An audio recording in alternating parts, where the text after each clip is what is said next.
What's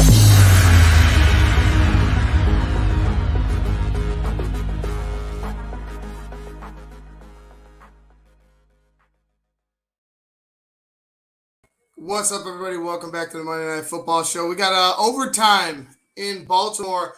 The Ravens, give them credit, man. They fought all the way back. Lamar Jackson having to do it mostly with his arm tonight because that Colts defense was just giving them no go on the ground. Lamar, like I said, Lamar Jackson does it all. Lamar led the way, or is leading the way so far. Excuse me, it's still got overtime. He's leading the way so far with 12 carries for 50 yards. Latavius Murray, 4. Tyson Williams, 4. Devonta Freeman, 1. The Colts defense has locked up that ground game for the Baltimore Ravens. But hey, man, look at Lamar Jackson, 31 of 37, 394, 3 touchdowns so far in the game. Been efficient. He's missed. I know he left the touchdown on the football field in the first half, but he's bounced back from that. Led them all the way. I mean, it was all Lamar and his arm getting Baltimore back into this game, and including a little dart pass to Mark Andrews for the 2-point conversion to tie it at 25. And on the other side, look at Carson Wentz. You got to give, as much as Lamar Jackson has been outstanding this game, Carson Wentz has been, I would say, just as good. I mean, he's missed 10 throws. He's 25 of 35. 402 yards and 2 touchdowns so far on the game, and you got to give him credit. Makes a big throw there to set up Indianapolis for the field goal. Rodrigo Blankenship is obviously having some problems with his hip. They had mentioned he was frustrated on the sideline earlier in the game. Misses from about a little over 40 out. I forgot what the exact number was, but misses from just over 40 out. That would have won the game, but now we're going to overtime. It's been a fun one. I've enjoyed this game. The Colts have been surprising. Their offense, like I had mentioned before, they haven't been good this season.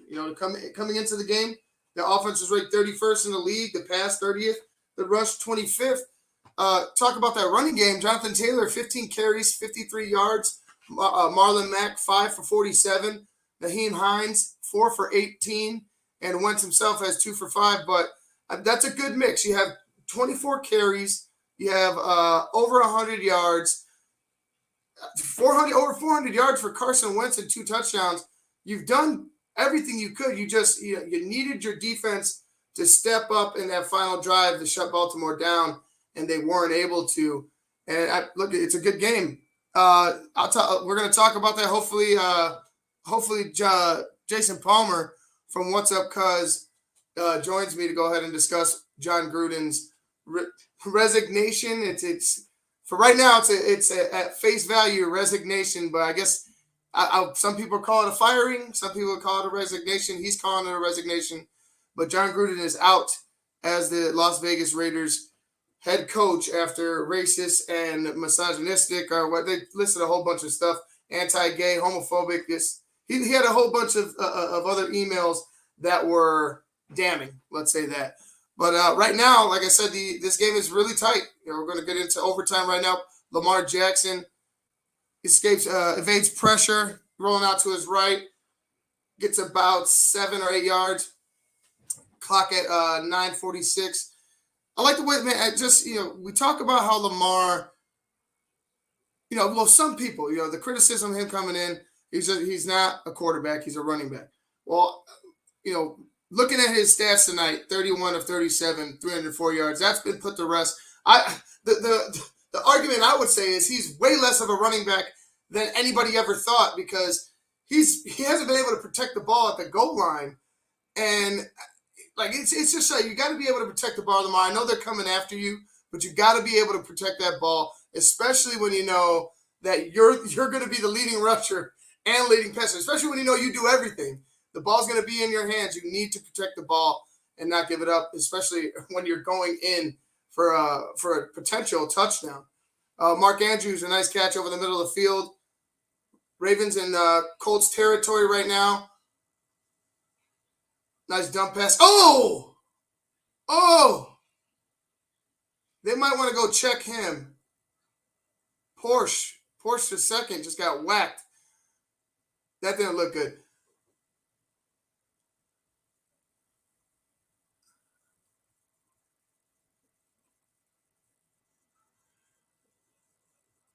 Will the Bears be? I just hope they put up a fight. I just hope they put up a fight. If they could stick with this game plan, they give themselves a chance. You got to be able to wear out that Green Bay defense, who played pretty well. They gave up big plays. They gave up big plays to really good players, right? Guys that you expect to be playmakers on that team. They didn't really give up much to anybody else. It was just Jamar Chase and the connection he has with Joe Burrow the last week that really got the Packers.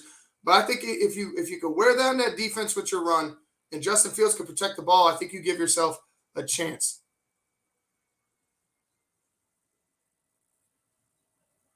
Second and 6 right now, 8:52 to go. Clock running at now 17 seconds. Gonna get started right away.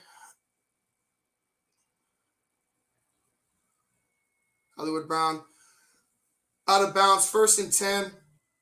Baltimore's looking for this touchdown. I don't think they want to give an opportunity for the Colts to come back because, like I said, Carson Wentz has not been terrible whatsoever in this game. In fact, he's been fantastic. 25 and 35, like I'd mentioned before, 402 yards and 2 touchdowns. Lamar Jackson is just, matching him just neck and neck. He's got just under 300 yards, I think, so far. Looking to eclipse that on this drive, hopefully with a touchdown. Dump underneath for about 7 yards. Yeah, this game's been really tight. I looked for the Colts to be stifled, especially with the Baltimore defense. That Baltimore defense has been disappointing tonight. They haven't been able to wrap up. They've been letting guys get loose on plays where you see multiple defenders in the area, and not one of them can go ahead and wrap up the ball carrier in order to slow down the pace. And it's been taken advantage of by the Colts. Like I said, the ground game's been doing great. Jonathan Taylor leads the way with as far as receiving yards are concerned. He has 3 receptions, 116 yards. Michael Pittman, 6 for 89 and a touchdown. Jonathan Taylor added another touchdown. Those are the 2 touchdowns that Carson Wentz has. As far as passing, Paris Campbell, 4 for 56. Mo Alley Cox, 3 for 50. Zach Pascal, 3 for 48. Carson Wentz has spread it around. His receivers have been available. There haven't been many drops. There haven't been many missed throws. It's been a good game plan for Baltimore, but they need this defense to step up right here and keep Baltimore out of the for the Colts. Excuse me, they need to keep Baltimore out of the end zone. But Lamar's driving, 2nd and 3. They're threatening. They're inside the 15. Pick up the 1st down. They're inside the 10 now. Looks like, I don't know. They need to step up. They need a goal line stand. This defense looks exhausted. It looks like they're a little frustrated. They did all they could. Look, trust me. It's going to be a tough loss if the Colts lose this game with the Baltimore touchdown, because they did everything they could tonight as far as an offense to go ahead and get the win. Just down the stretch, you give credit to Lamar Jackson. He's a superstar athlete in this league. He is a quarterback. And he did it with his arm. I mentioned it at halftime. Lamar's going to have to do it with his arm. They've been bottling him up, bottling up that run game all night, and that's the bread and butter of the Baltimore Ravens, obviously. So let's see what happens with the Colts defense here.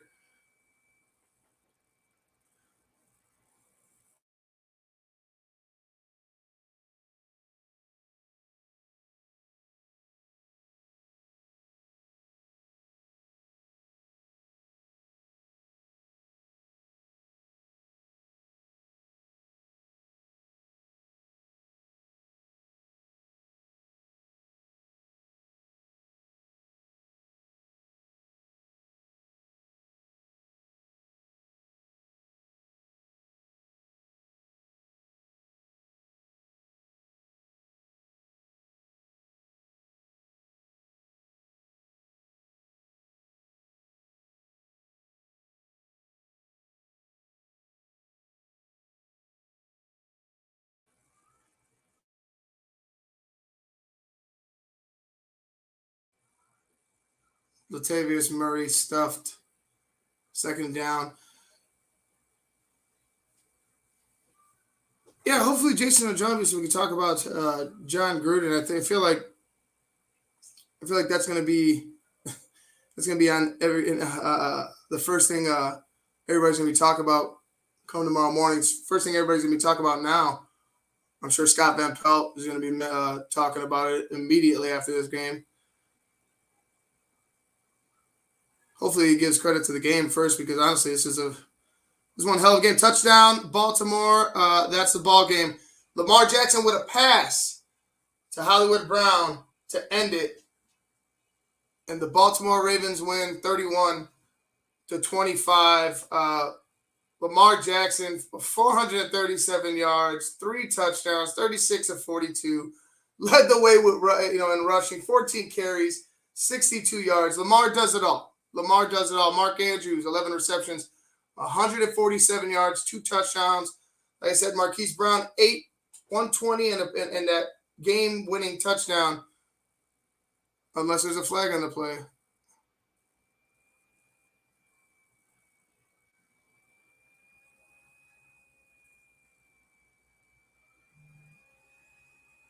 And it looks, I don't see any flags.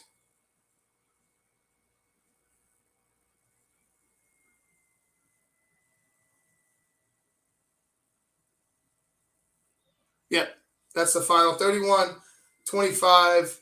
Lamar Jackson does it all, like I had mentioned before, man. He game-winning pass, game-winning drive, just was down in this game. The Baltimore defense is getting beat the hell up the entire game. They stepped up late.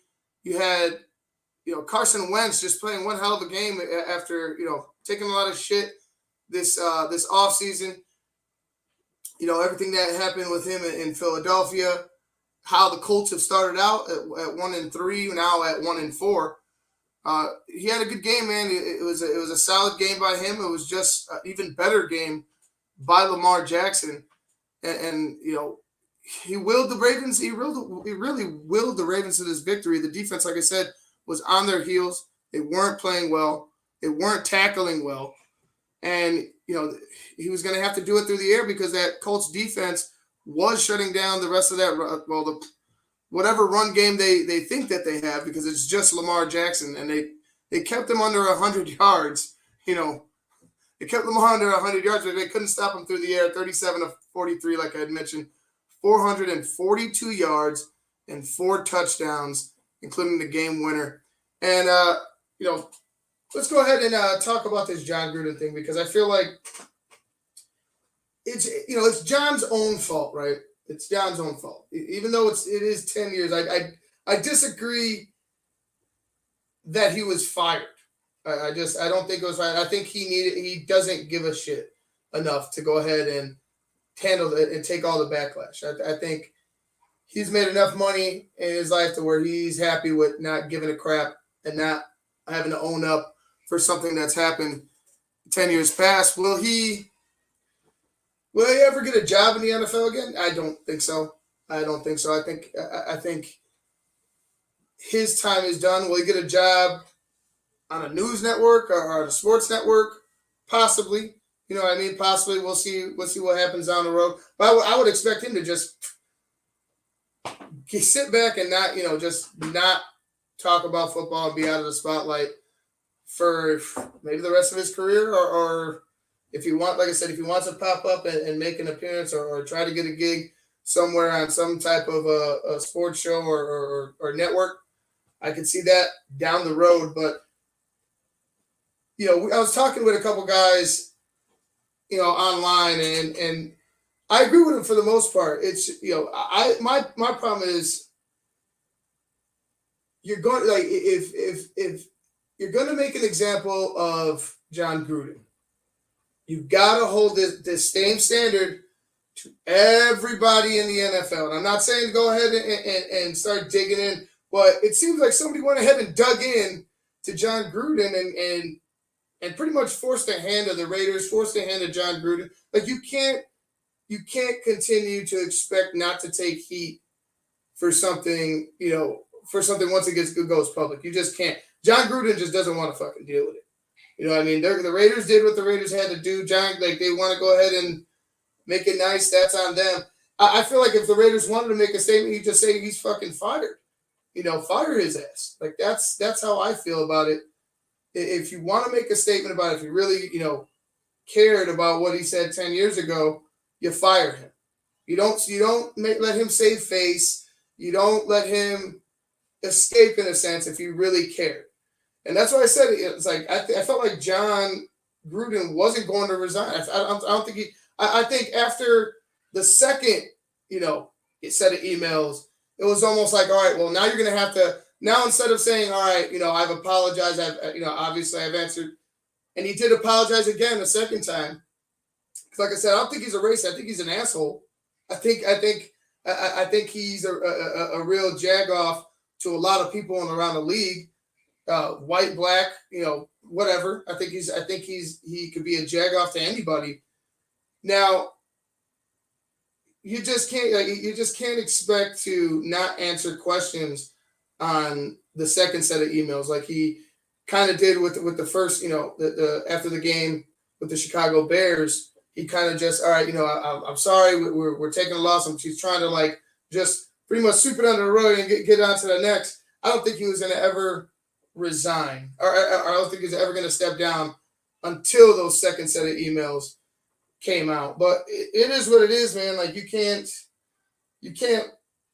expect to survive or keep a job in today with stuff like that coming out.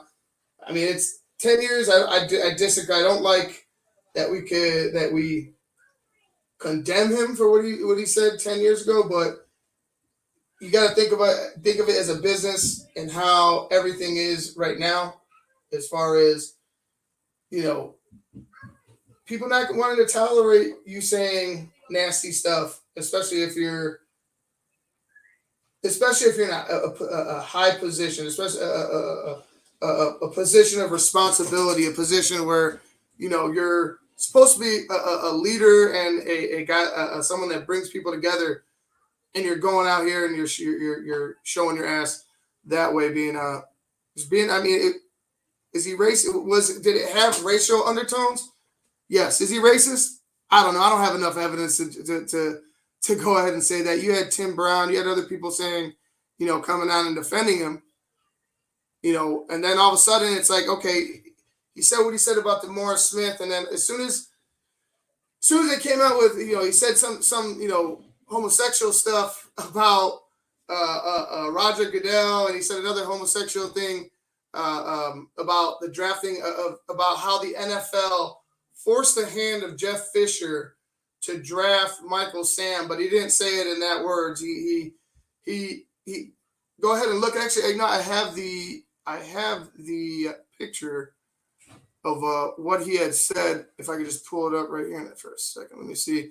But it was just weird. Like, you know, you weren't going to go ahead and fire him or force him to resign or force his hand for what he said with Morris Smith. And as soon as it was like, man, homosexuality, it was like, oh, well, we got to fire him. I feel like, you know, this goes along with what Dave Chappelle was talking about. It's like, you got to have there's got to be, you know, you got to hold people to a standard. You got to have, you can't have it both ways. You know what I'm saying? And I feel like John Gruden, even though he's going to take this, he's got to understand, like, you can't just have shit like this happen and it be swept under the rug. You're going to have to take some type of responsibility for it, even if it was 10 years ago, even if you do disagree. You got to expect some type of backlash. And if it was your resignation, then it was your resignation. But I feel like if it wasn't for, and we had mentioned it in What's Up, Cousin, Jason Palmer's going to join me here in a second. If it wasn't for the second set of emails, I think John Gruden still has a job. John Gruden doesn't resign. And, you know, this more or less gets swept under the rug. Right now, we're going to go ahead and bring Jason Palmer on. Jason, what's up, man? You know, first of all, it was a great game if you didn't watch it. I know the big news, John Gruden. It was a wonderful game. Lamar Jackson was fantastic. Lamar Jackson just kind of shutting up a lot of haters and a lot of doubters tonight. Carson Wentz doing the same. This was a great game by the Ravens and the Colts, but the biggest news of the night, and it kind of overshadowed everything, was the firing of John Gruden. And I was talking before, and I was just I was talking online with a couple people that we both know, and it was like, it's like, I understand it. I feel like it's a slippery slope because now if you're going to make an example, now you got to hold that example now.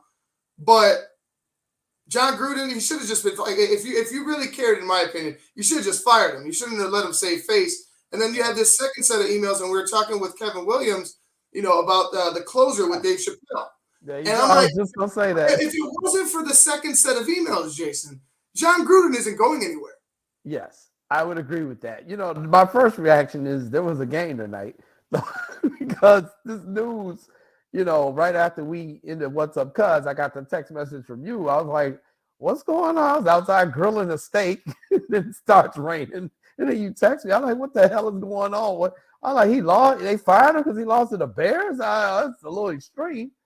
And then, we find out there's a second set of emails that are, that was the death knell for him. And it's just so ironic because we were just talking about cancel culture on What's Up Cuz tonight with comedian Kevin Williams, based off of what is going on with David Chappelle and his latest comedy show on Netflix. And the LGBTQ community is coming after him pretty hard. And the Netflix CEO had to come out and say David Chappelle isn't going anywhere. But it's a little different. And I think, that's what Kevin, the comedian, was saying tonight. You could take a joke too far. And we know the difference between hatred and a joke. And it's all about context. Everything that we do in the media, it's about the context. And Gruden was using his words as a weapon. And I think that's the difference. I think, the words were used as a weapon and they were written. It wasn't like he said it so you could kind of tell his tone or his enunciation on words or how he was meaning. It was written several times for a period of 8 years. So that now means that this is kind of your character. This is what you think about people. And I remember when Michael Sam was drafted and how that was such a big deal, the first openly gay man to be drafted into the NFL. And, Ivan, my whole thing when that happened was, well, yeah, he's the first openly gay guy, but we know there are gay men in all sports. Warren Moon came out and was like, well, he didn't come out, but he said he was saying that he's played with right. Homosexual men before. There's been gay guys in the locker room. Yep.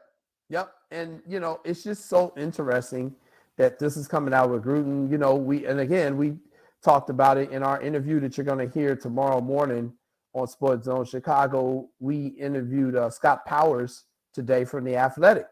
And one of the things we talked about with Scott was the lawsuit with the Blackhawks and Brad Aldrich and, homophobic slurs that were used against players at the Blackhawks. And, it's just so wild that this happened tonight when we just talked about these subjects, 30 minutes before. So, how bad will this ruin Gruden? Will he ever coach again? It depends. Will he ever want to coach again? It will depend. But, society has shown themselves to be very forgiving of people who make these mistakes. If you come out and admit that there was a mistake. Now, right now, the only thing he said is, I'm sorry. He hasn't gone into all the sort of details about it or given the explanation. He'll probably get with a public relations specialist who they call like crisis managers, who step in and say, hey, this is what you need to do. This is what you need to say. You need to reach out to members of that community that you offended and show that you were wrong. So if he wants to do the whole apology tour, there's a way he can do it to get back in good graces. But for some reason, I don't think that's Gruden's makeup.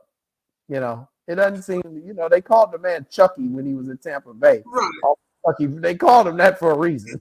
Right. And that's why I said, like, I don't feel like I don't feel like he's going to. He resigned for specific reasons. Right? He don't want to deal with it. One, right? Like, I don't think he wants.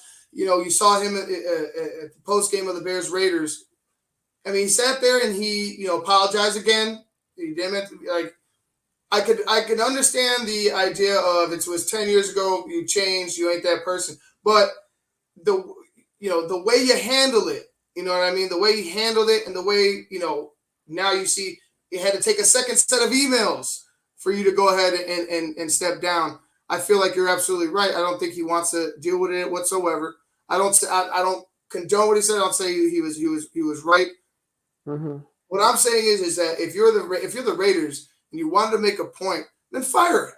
Like don't go ahead and let him escape and resign, because I feel like his coaching career might be done. I don't think he wants to deal with the media anymore because of this, and he's going to have to deal with it the rest of his career. But I think he'll be able to find a job later, on some type of sports network somewhere, doing some type of football thing, and this is going to be time past. And I'm not saying to let him go. What I'm saying is he's going to go ahead and have resigned, mutual resignation under his resume instead of being fired. You know what I'm saying? If you want to make an example, fire him and make sure that, hey, dude, you're going to have to wear this for the rest of your career. Because it is so far in distance that it has to be it has to be like, look, we can't let you, you know what I'm saying? We can't let you go ahead and just kind of skate with a resignation. We got to go ahead and make it look like we give a shit, and fire you. Well, another thing too that we need to understand about this, and I don't know if you brought this point up before I came on, but it's they're the Raiders. They're the Raiders. They're the Las Vegas Raiders, but basically, where's their fan base? The Bay Area, Oakland. Right. So, I mean, Oakland, man. Oakland, San Francisco, and you're bashing that community from Oakland. Oakland, LA.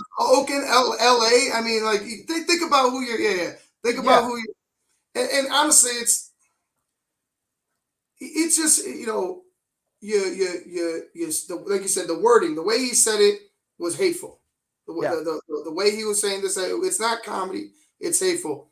I just feel like with John Gruden, he doesn't need, like, in his mind, he doesn't need to answer to anybody anymore. He doesn't want to deal with this. Is it a honest, in your opinion, do you think it's an honest apology? Do you think that John Gruden, like you said, with his makeup, is honestly sorry about what had happened, or is he just sorry because he's getting fired? He's sorry he's getting fired. He's sorry he got caught. John Gruden is, again, and I allude to his character and his personality. He is a dude who said, you know what? I'm not going to deal with this. They're not going to cancel me. I'll just leave. People have been saying this from the beginning of the time. I don't know why y'all coming down on me. I'm not the only one that said this, blah, blah, blah, blah, blah. And to that extent, if someone went back and looked at my emails from 10 years ago compared to now, they'd be like, Jason, what the hell? So, I mean, that's anybody, Ivan. We could dig back in all of our lives a decade ago and bring up stuff. But people grow. And I also think we have to give room and latitude for people to grow. The culture is different. I grew up in a very homophobic culture. I mean, the black community is still very homophobic in a lot of ways, especially in the black church. They're extremely homophobic with some of their ways. There are people very homophobic in our families. Have a family member who's gay announce they're getting married and send the invitations out to the entire family and watch how many family members simply won't go. You see what I'm saying? So we can all sit up here and make Gruden the example, and what he did was wrong. But what I'm saying is the society is evolving, especially when it comes to this particular topic and conversation. We're all learning from it. We talked tonight on What's Up, Cuz, about today being Indigenous People Day, and there are people who are out protesting about it. There were fights breaking out across the country today for people who want to support Columbus Day and people who want to support Indigenous Peoples Day. I mean, how crazy is that? This is what I'm saying. The society is we're just like that right now. We're trying to get a lot of stuff solved and kind of agreed upon and what we're going to live with. And it's just so much going on. We're just dealing with it. And, this is just part of, I'm hoping this is just part of America growing for the better and not a part of America coming apart at the seams. And that's my fear, especially with what I saw January 6th. I'm afraid that the country is coming apart at the seams instead of us just having these tough conversations, coming together, trying to right the wrongs of the past, but also not vilify people for things they said. Ignorance be like that, brother. You're right, George. You're absolutely right. Because I think back, people going in on Dave Chappelle, I'm like, did y'all see Eddie Murphy's Raw? Like I look, and I've watched older stand. I mean, watch older stand up. Go watch older stand up. Have you ever heard Red Fox? I put on a Red Fox record. In a record, my dad had a bunch of old records. Like, it just happened to have one old Red Fox record. I'm thinking Sanford and Son. I'm thinking I'm thinking old Fred Sanford, and he's talking about things that we can't even discuss on this on air right now.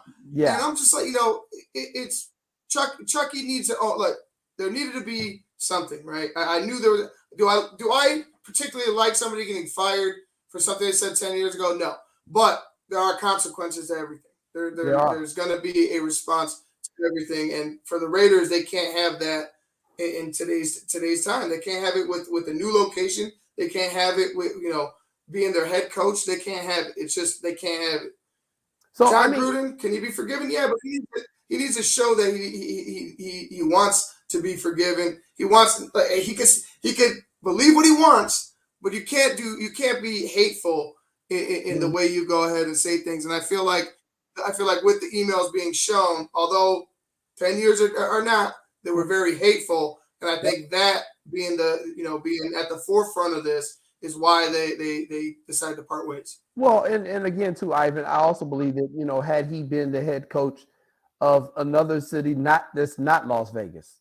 You know what I'm saying? So they went from Oakland to Las Vegas. So Las Vegas is the very liberal part of Nevada. Had he said this, obviously, right. Clearly. I mean, had he said this had he said it in Florida, they'd be like, what's the big deal? You know what I'm saying? It's just certain parts of the country which are very conservative where they would have probably just been like, well, yeah, okay, John's our guy. God forbid he was a coach at Auburn in Alabama or one of Mississippi schools or anywhere in the Bible Belt. They probably have been like, why everybody tripping? It's just that's the kind of country we've become right now. And it's something that you have to navigate when you're a public figure now. You have to kind of watch what you say and how you say things. And then there is the cancel culture that's out there, which I don't think is good for society. And that's what we talked about tonight on What's Up, Cuz with Kevin Williams again. Go back and watch it, on this Sports Zone Chicago app. We had a really funny but entertaining and informative show tonight. Gruden, like every other entitled old white dude, he's my father's heir. When he was a young man, segregation and all, but name was still the norm. But that excuses nothing. And I agree with you, Lissimo. I mean, and I think this is more of a changing of the culture, a changing of the society. And there are some people who are not willing to, they don't want to change. They're afraid of change. And so we're going to keep having these type of incidents, these type of battles. Hell, the WNBA players, and I forgot to mention this on my show tonight. It should have been a news item. But the WNBA just announced 2 days ago that they're going to pay for the charter flights for both of the teams in the WNBA finals to get home. And a lot of people didn't realize that these women have been flying commercial. And just 2 years ago, they upgraded them to Economy Plus. They had these women flying in regular coach, like on Spirit, damn near. Oh, I know. Trust me, we had mentioned about earlier, they kicked them out of their own gym. I mean, right. They're the playoff game. For Disney on Ice. For Disney on Ice. I mean, these women are 6'3", 6'4", and you got them flying a coach in American. So they're like, no, you can at least put them in economy plus, not first class, but economy plus. So, I mean, we're seeing these changes with female athletes demanding the stuff that they're demanding. We just had the incident at the women's basketball tournament in March with the weightlifting. Remember, they showed the difference in the weights that they had at the men's tournament as opposed to the women. So just as a society, I think this is part of the difficult growing pains we're dealing with on a lot of different issues for a lot of groups that have been marginalized and disrespected for, decades. And, Right. we've got changes coming, but those changes are not going to be easy, man. My people really had to deal with it, and everybody's group has had to deal with something. But, people didn't want to see black people voting. And now we're seeing that coming back around in many ways in parts of the country like Georgia and Texas, where they're trying to make it extremely difficult for certain groups to vote. So, I mean, I just see this is all societal stuff. America is going through some tough times right now. And, we're going to keep seeing, and sports can't be immune to it. So that's what I think about this Gruden thing. He's got himself caught up in the situation.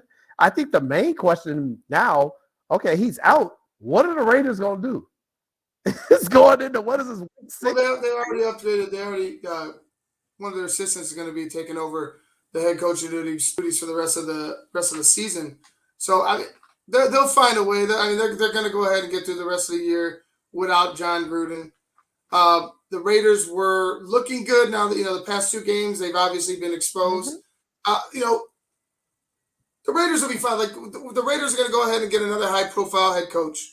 They're going to go find somebody who could go ahead and pretty much cast a shadow over what just happened this season. I feel like their season is in trouble. Yeah. You know what I mean? You have this happen to you. Yeah, you have this happen to you. Your head coach is gone. Regardless of regardless of what you think the players feel in that locker room, they still had a connection with John Gruden. Like losing your head coach in any type of way, shape, or form, and then losing them like that, it's going to affect you. It might affect you in a positive way if you hated the man, but if it didn't, it's going to affect you in a negative way. And like it's who's going to keep that locker room together. I think Derek Carr is going to have a tough task trying to be the glue to a fractured locker room, because that's what it is as of right now. You lose your head coach this way. It's in such a nasty way. It really is a ugly way to get fired. It's an ugly way to lose your head coach. It's an ugly situation, top to bottom. Like I said, do I think Gruden is like some staunch racist? No. Do I think he's an asshole and wants to likes to use his words in such a way that it makes you feel like a piece of shit? Yes. I think John in his mind thinks at times that he's bigger than I would say bigger than football. I could see how your head could feel, a guy like him and who he is, like you said, personality wise, can get a big head and think you're bigger than the game. He was pretty much, he forced his hand. You can't expect to not have any repercussions. I want to know who leaked the emails. Like that's something that, and why. You know what I mean? Like this is where guys like you start to dig deeper and say, okay, who let these go? Why did they let these go? Because obviously, I mean, these were private emails, right? We talked about it. Yep. Regardless of the year, regardless of what you think, they were private emails. They're sent to. Was it sent to one person? Was it sent to multiple people? Because if it was sent to one person, obviously you got a problem, like John. Obviously, you got one person that got an issue with you. You know what I'm saying? So I just for the story, I want more context. So now you want me to put on my investigative reporter hat and tell you more than likely. Yeah. So I would say more than likely it's a woman. Okay. It's probably a woman. It's probably a woman that either he was involved with or a woman that worked for him who he did something and angered them. It could be, it could have been someone who just said, hey, this is a chip I'm going to hold on to, and when I'm ready to get John up out of here, I'm going to use it. Could be somebody like that. But we're going all the way back to 2010, 2018. Only, I ain't gonna say only, but generally, that's a woman who woman scorn, man. They'll hold on to shit. They hold on like poker. And then when you ain't expecting it, boom. So I would say more than likely it's someone like that, but it could also be someone from the LGBTQ community who, as David Chappelle said in his special, don't punch down on me. So it could be that. It could be that. It could be a number of people. And remember too, the United And States. it was just wild, Jay, because the Morris Smith comments, and I'm like, oh, John's gonna walk, like all of us, like you yourself, Yeah. like he's gonna, they're gonna put it out there. He's obviously gonna continue to take heat from it, and then he'll get through the season, and everybody will go ahead and forget that he ever said this. And then all of a sudden, you see these comments come out, and they're just like come on now, like you gotta, like that's just like I know it's a coincidence, it's coincidental, but is it really? It's not. It's not. Okay. Again, you send in the Marines. They the first wave. They the first wave. And then you send in the heavy artillery, usually the Army, because they slow, because they got all the heavy shit they got to bring. That's why you send the Marines in first, or you soften them up with the Air Force. You drop bombs from above and soften up the target first before you bring in the heavy weight. It's just very, it's interesting that this stuff came out after so many years. Someone was holding on to it. Somebody knew about it. And somebody obviously didn't like John. He offended someone or someone's, and they said, okay, well, we got your number. Today gonna be your day. The lady at Facebook who last week, which is the reason why we didn't have a show on What's Up, Cuz, because Facebook went down, YouTube was down, all crazy stuff was going on last week. Who was it? Who was the whistleblower? A woman. But we also have to understand that the United States has got federal laws now that protect whistleblowers, which I think is a good thing because it does open up transparency. For a guy like me as a journalist, the whistleblower laws are beautiful. People are more willing to talk to a guy like me about stuff that's going on nowadays. So this is the society we are in. So it's really hard to cover up your misdeeds now. It's harder than ever before to cover up your misdeeds just because the technology is out there. They can pull up stuff on your cell phone. They can pull up stuff on your laptop. Your social media is a tattletale. It tells you where you went on vacation, at what time, with who. I'm glad I'm in my 50s now. I'm glad I'm in my 50s. If this shit was out in my 20s, Lord, I don't know where I'd be. and that's why I said, and that's why I was talking about, because obviously, I disagree with with him being fired. I didn't think he should be fired. If he was going to resign, I mean, I think he made the right choice in resigning. In my opinion, right? Like you have to own it up in some way, somehow. I think that was his way of owning up to it. But I feel like the Raiders should have, if you're going to make an example, if this is the route you're going to go, fire him and make sure it doesn't happen again. You know what I'm saying? Don't it is what it is. But for me, you're going to have to keep this standard with everybody. Yep. Now, if somebody comes out with a bunch of messages from your starting, right guard, he's got to go. You see what I'm saying? So where does it stop? Right. Where does it stop? Where does the slope, plateau? Where is solid ground? 10 years is a long time. Was it right? No, absolutely not. I think this was inevitable. Now, how is the NFL going to hold this standard? Because now this is a standard. Like with all this change that you spoke about, Jason, I agree. There comes new standards, and who's going to be held to those standards? And I feel like if he's given, I don't feel like if John was given the opportunity to resign, are you going to give the player an opportunity? Are you going to suspend the player? How long are you going to suspend the player? Do you have to cut the player?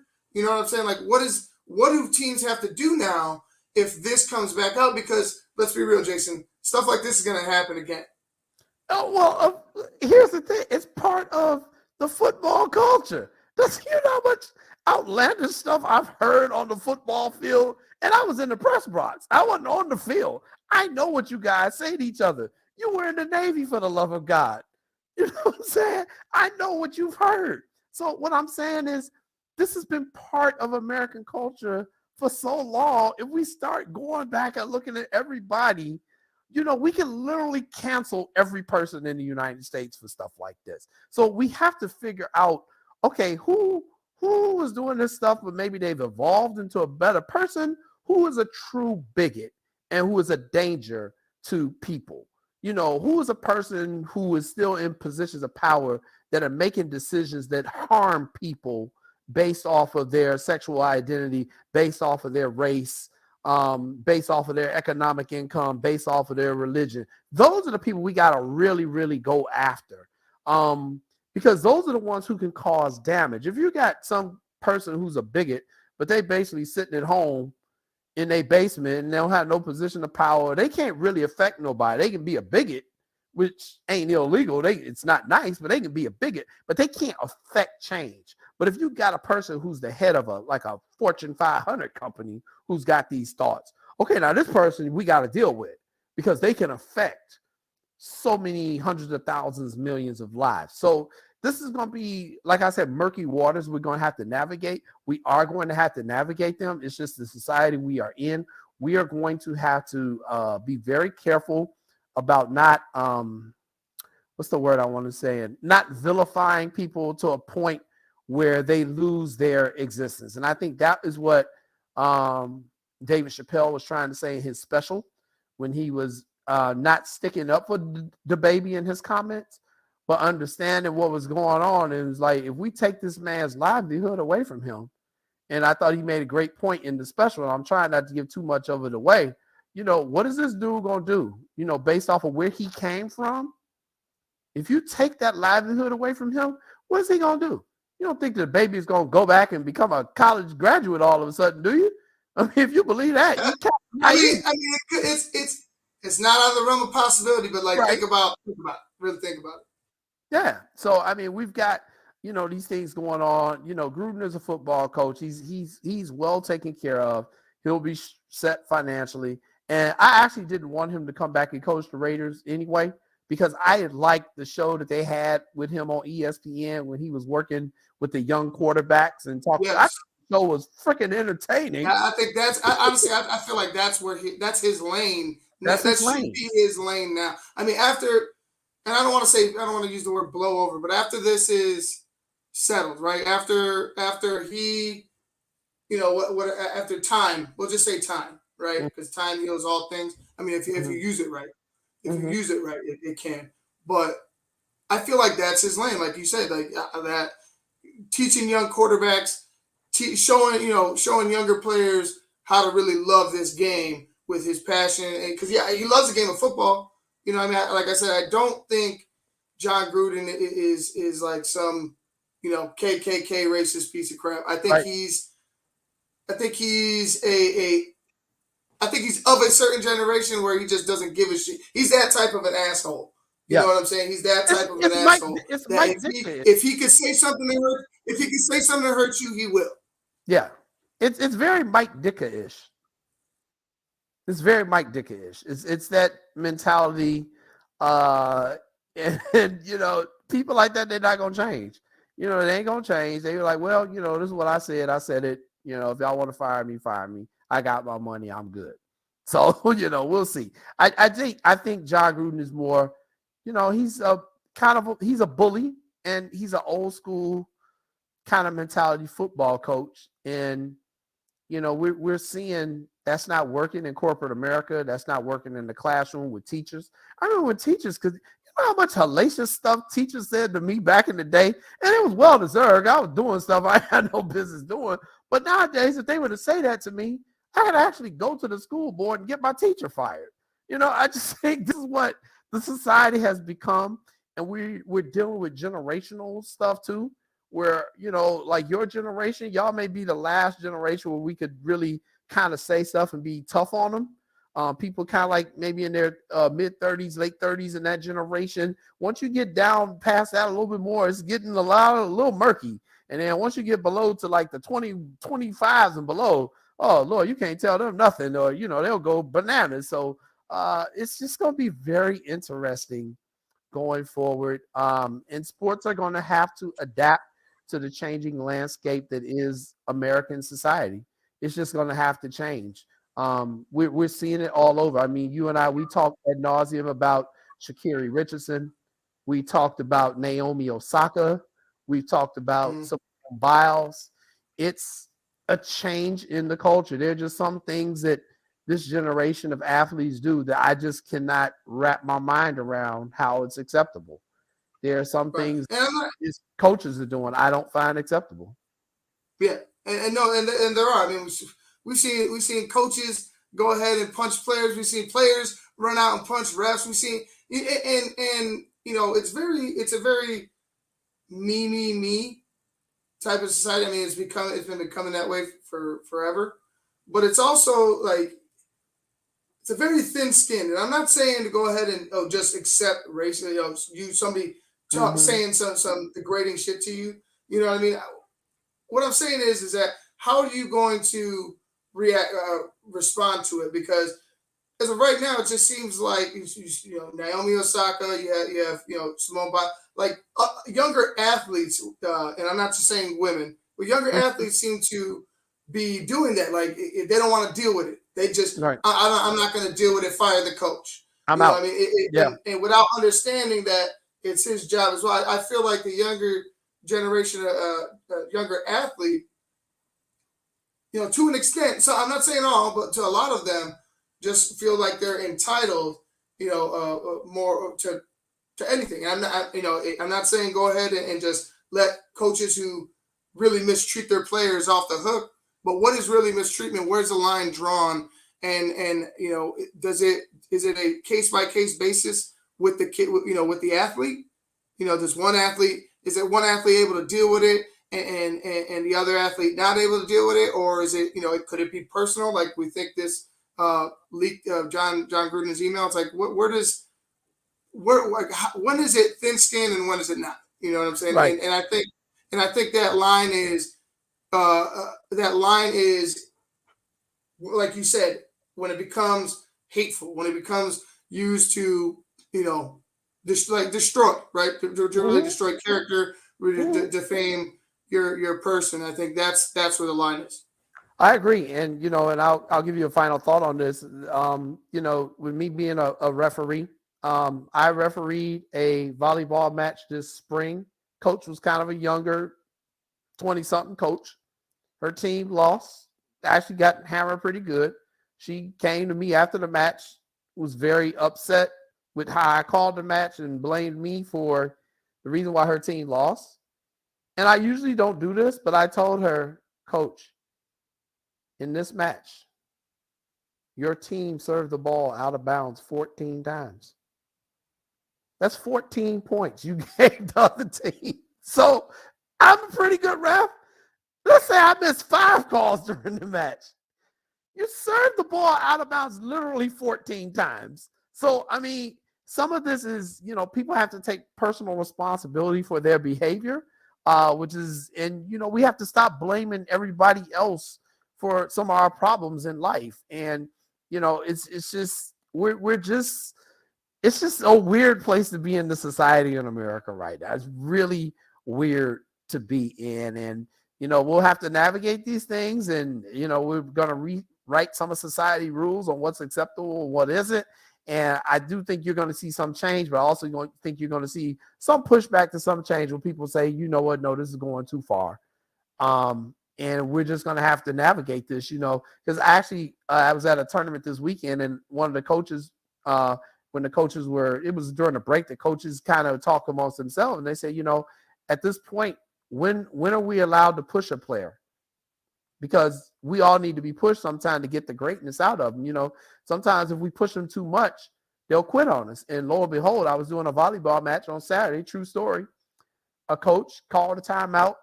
There's 6 players on the volleyball coach on the team. He has 9 players total on his team. Called a timeout. I'm like, okay, the timeout ends. I blow the whistle. Here we go. I look, he's got 5 players on the court. So I turned him like, Coach, you only got 5. And I was like, what happened to the rest of his bench? They all left.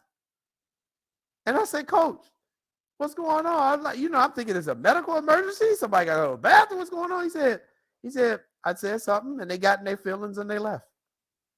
See, I'm like, okay. Well, you're playing with 5. I mean, you're playing with the 5 that you got. You play with what you got. All right, you got to utilize what you got. And you know what? That's raw. I feel for that, coach. I did too. I feel for that. But that's he had to play. He had to play with 5. But you know what? For the 5 that are out there, kudos to them, and they should honestly take that as a learning, a situation. Like, because you don't do that as an athlete. You really don't give a crap if you can't take a little bit of criticism. And I agree with George. You could coach and be respectful and be very effective. But there are times where you need to be able to get more out of your athlete. And I'm not talking about degrade them, berate them with derogatory statements and call them all types of names and, kick them while they're down. Put your foot on them while they're doing push-ups or shit, stuff like that. Mm-hmm. I'm saying you need to be able to get in their face at times and tell them exactly who they are and what they're not doing and what you need them to do and who you expect them to be and who they can be. And sometimes that takes you telling them in so many words and with a higher tone, you know what I mean, in a more open area. But you can't be effective and not beat your players and completely destroy who they are as a person. But Jason, man, thank you for coming on. I know it's late. I know you had that steak. I'm sure you enjoyed it too. Because I was like, I only got chili. I was like, the chili was good. And I was like, Jason's talking about a steak. I was like, damn, I got to get me a steak, man. But anyway, Jason, thank you. And then it started raining. I was like, oh man, they trying to run the steak. I know it was raining out. It was raining down over here. It's been raining everywhere. But Jason, before you go, tell everybody where they can find you online, and then tell them about your new website. Hey, yeah, definitely. You can check me out online on Twitter. Just go to Jay Coyden, JayCoyden at Twitter. That's my Twitter account, JayCoyden. And then my new website, Jay Coyden Reports, JCoyden Reports.com. I'm doing a soft launch right now. The official launch is coming up in about a week or two. There you're going to be able to check out all my news stories, all my investigative news stories, and I got some big ones coming up. Some investigative news stories is going to blow your mind. So just go ahead and check me out there, and I'll see everybody soon. Everybody stay safe. All right, Jason. Thanks, man. Appreciate it. No problem, man. All right. All right, guys. Yeah, it was Jason Palmer from What's Up, Cuz. John Gruden out of the league now, resigns. I want to go ahead and switch over to the game because the game was entertaining, 31-25. The Baltimore Ravens in comeback fashion beat the Indianapolis Colts 31-25. Lamar Jackson was just outstanding. 35-43, 442 through the air, 4 touchdowns. He added 62 more on the ground on 14 carries. Mark Andrews, 11 receptions, 147 with the yards, 2 touchdowns. Marquise Brown with 2 touchdowns as well, 125 yards on 9 receptions. And it is more like the Lamar Jackson. So I know Marquise Brown and Mark Andrews stepped up because you need your playmakers, and those 2 guys are supposed to be playmakers in this Baltimore offense. You need them to step up, and they did that tonight. Mark Andrews was targeted 13 times. Like I said, caught the ball 11. There wasn't many drops, couple contested. Marquise Brown seemed like his favorite target, even though he didn't catch as many as Mark Andrews.